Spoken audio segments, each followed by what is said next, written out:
आपके साथ ईशा त्रिखा। आप देख रहे हैं समाचार टाइम 24। स्वागत है आप सभी का यूपी उत्तराखंड में। कांग्रेस उपाध्यक्ष राहुल गांधी की किसान यात्रा आज निगोहा और परिवर्तन चौक पहुंचेगी। राहुल गांधी का मेगा रोड शो शुरू होगा। गत 6 सितंबर को देवरिया जिले से आरंभ किसान यात्रा को 30 लाख से अधिक लोगों को मिस्ड कॉल से समर्थन मिलने का दावा किया जा रहा है। देवरिया से दिल्ली तक राहुल की किसान यात्रा का शुक्रवार को प्रथम चरण पूरा होगा। राहुल गांधी की किसान यात्रा को राजधानी में रोड शो के तौर पर निकाला जाएगा। इस मेगा शो की कामयाबी के लिए कांग्रेस ने पूरी ताकत झोंक दी है। किसान यात्रा में रोड शो को लेकर सवाल उठे। उससे पहले ही कांग्रेस ने गुरुवार को पत्रकार वार्ता में सफाई दी और रोड शो को शहरी क्षेत्र में रहने वाले किसानों से जोड़ा गया।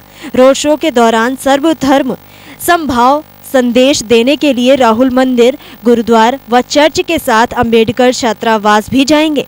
कांग्रेस उपाध्यक्ष का रोड शो लखी गेट, बरादरी, केसरबाग चौराहा, बस अड्डा चौराहा, झंडे वाला पार्क, मौलवीगंज, रकाबगंज, नादान महल रोड, नकाज तिराहा व चरक चौराहा होते हुए चौक पर समाप्त होगा और गांधी चौराहे पर जनसभा होगी। किसानों का कर्जा माफी, बिजली बिल आधा करने व फसलों का न्यूनतम समर्थन मूल्य तय करने में न्याय करने जैसे मुद्दों पर मांग पत्रों पर हस्ताक्षर कराए जा रहे हैं।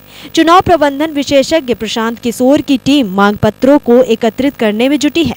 15 दिनों की यात्रा में अब तक 28 लाख किसानों के हस्ताक्षर कराने का दावा भी किया गया है। इस काम में 200 से ज्यादा किसान मांग रथ लगाए गए हैं। मुख्यमंत्री अखिलेश यादव को प्रदेश अध्यक्ष के पद से हटाए जाने के विरोध में जिला अध्यक्ष चौधरी नरोत्तम सिंह यादव ने समिति के साथ इस्तीफा दे दिया। सपा मुखिया मुलायम सिंह यादव को इस्तीफा भेज दिया है। उन्होंने कहा कि पार्टी के युवा यादव में आस्था है और उनसे प्रदेश अध्यक्ष का पद छीनने से युवाओं को सदमा पहुंचा है। उन्होंने कहा कि वर्ष 2012 में युवाओं ने अपने खून पसीने से सींचकर पार्टी को जीत की दहलीज तक पहुंचाया था। अब युवाओं का अपमान किया गया है। उन्होंने पूरी कमेटी के साथ इस्तीफा भेज दिया है। युवा ब्रिगेड के जिला अध्यक्ष स्वाले चौधरी ने भी इस्तीफा भेजा है। सदाश के प्रदेश अध्यक्ष को पार्टी से निष्कासित किए जाने के बाद गुरुवार को जिला उपाध्यक्ष रण सिंह यादव ने भी गुरुवार को अपने पद से इस्तीफा दे दिया है।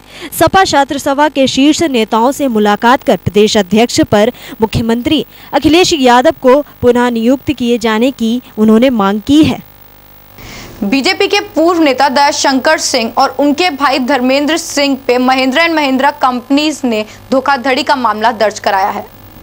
पुलिस ने यह मामला 9 सितंबर को कोर्ट के आदेश पर दर्ज किया है। उप प्रबंधक के अनुसार कोतवाली क्षेत्र के हैबतपुर में ट्रैक्टर व पर्ट्स की अशता के नाम से एजेंसी संचालित है। दयाशंकर व धर्मेंद्र सिंह दोनों इसमें पार्टनर हैं। आरोप है कि डीलरशिप द्वारा क्रेडिट पर वाहन क्रय करने के लिए कंपनी की ओर से बैंक गारंटी के लिए आग्रह किया गया।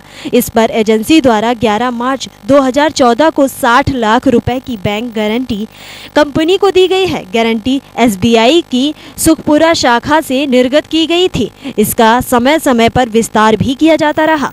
अशता एजेंसी द्वारा क्रेडिट लिमिट 60 लाख पार हो जाने के बाद 5 अगस्त 2015 को कंपनी द्वारा अकाउंट डिटेल तथा पुष्ट संबंधित पत्र भेजा गया। फर्म ने कंपनी को भरोसा दिया कि उक्त बकाये धनराशि का भुगतान कर दिया जाएगा।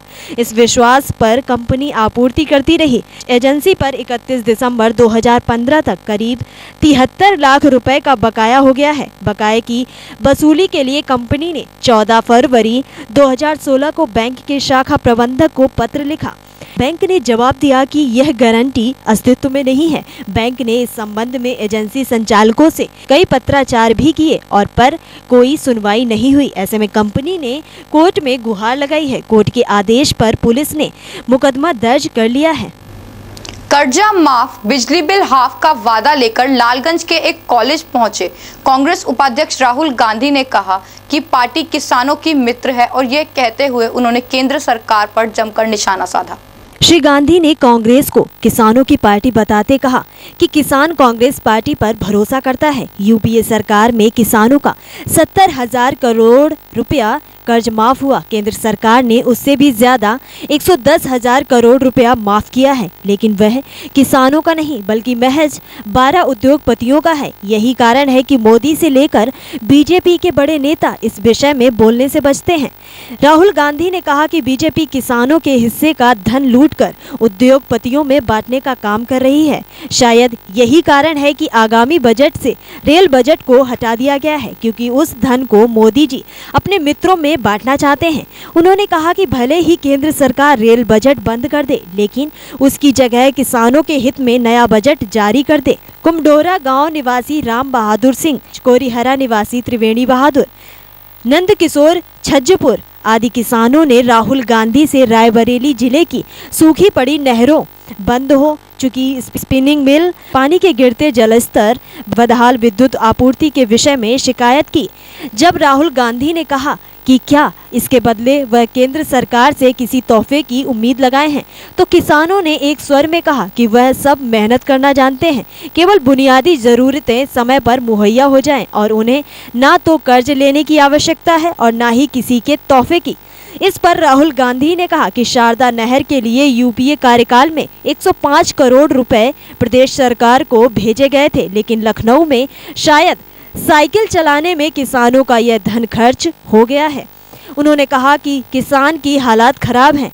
किसान कुछ भी मुफ्त नहीं चाहता, लेकिन समय से जो हक है वह मिल जाए तो वह भी सम्मानपूर्ण जीवन व्यतीत कर सकता है। किराना मामले पर रिपोर्ट आते ही बीजेपी की बाछें खिल गई। बीजेपी ने कहा है कि पलायन के मामले पर बीजेपी की रिपोर्टें सही साबित हुई हैं।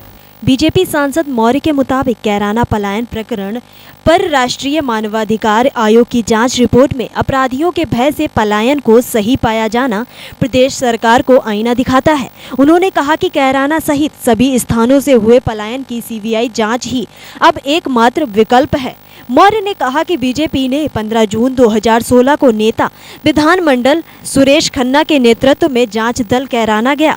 जांच दल ने अपनी रिपोर्ट में आरोपों को सही पाया था और लौटकर 17 जून 2016 को राज्यपाल को ज्ञापन सौंपकर जानकारी दी थी। मौर्य ने पलायन के लिए जिम्मेदार अधिकारियों के खिलाफ कठोर कानूनी और प्रशासनिक कार्रवाई करने और आर्थिक रूप से प्रभावित लोगों को विशेष मुआवजा देने की मांग की। फिलहाल वक्त हो चला एक ब्रेक का। ब्रेक के बाद आपको बताएंगे उत्तराखंड के मौसम के बारे में।